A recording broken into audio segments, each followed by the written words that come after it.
અમરેલી જિલ્લાના વડિયા તાલુકાના ધારાસભ્ય અને નાયબ મુખ્ય દંડક કૌશિકભાઈ વેકરિયાનો વધુ એક વિકાસલક્ષી કામગીરી જોવા મળી આવી છે। વડિયા તાલુકાના વિદ્યાર્થીઓને કોલેજ માટે બહાર ન જવું પડે તેને ધ્યાનમાં રાખી કૌશિકભાઈ વેકરિયા દ્વારા નવી કોલેજને સરકારમાંથી મંજૂર કરાવી આપવામાં આવી છે। ત્યારે ધારાસભ્ય અને નાયબ મુખ્ય દંડક કૌશિકભાઈ વેકરિયા દ્વારા વડિયાની કોલેજ મંજૂર કરાતા વિદ્યાર્થીઓમાં ખુશી જોવા મળી આવી હતી। તો વડિયા તાલુકાના વિદ્યાર્થીઓને જેતપુર, અમરેલી, ગોંડલ સહિત વિવિધ વિસ્તારમાં કોલેજ માટે જવું પડતું હોય તેને ધ્યાનમાં રાખીને નવી કોલેજને મંજૂરી આપવામાં આવી હતી। તો વડિયા તાલુકામાં કૌશિકભાઈ વેકરિયા દ્વારા કોલેજ મંજૂર કરાવી આપતા લોકોએ તેમનો આભાર વ્યક્ત કર્યો હતો, જ્યારે વડિયા શહેરમાં ભાજપના કાર્યકરો દ્વારા ફટાકડા ફોડી ખુશી વ્યક્ત કરવામાં આવી હતી।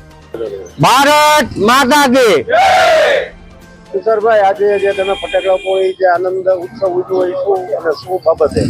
આજ રોજ વડિયા ખાતે જે ઘણા વર્ષો થયા જે માગણી હતી કોલેજની તે આપણા ધારાસભ્ય કૌશિકભાઈ વેકરિયા દ્વારા આજે પૂર્ણ કરવામાં આવી છે। વડિયાને કોલેજ ફાળવવામાં આવી છે તે બાબતે આજે ફટાકડા માહોલ ગામમાં દિવાળી જેવો માહોલ ઉજવી રહ્યા છે। ગામ લોકોની, ગામના આગેવાનોની ઘણા વર્ષો થયા જે માગણી હતી તે કૌશિકભાઈએ પૂર્ણ કરી છે, તે બદલ કૌશિકભાઈનો ખૂબ ખૂબ આભાર। તાલુકાની જનતા, તાલુકાની લોકોની માગણી હતી, બહાર જવું પડતું હતું વડિયાના લોકોને, આમ ગોંડલ, જેતપુર, દૂર તે સંપૂર્ણ વડિયા ખાતે આજે કોલેજ આપી અને ખૂબ ખૂબ આભાર કૌશિકભાઈ વેકરિયાનો। અશોક મનવર સાથે CN24 ન્યૂઝ, અમરેલી। હવે જુઓ દેશ દુનિયાની તમામ ખબરો તમારી આંગળીના ટેરવે।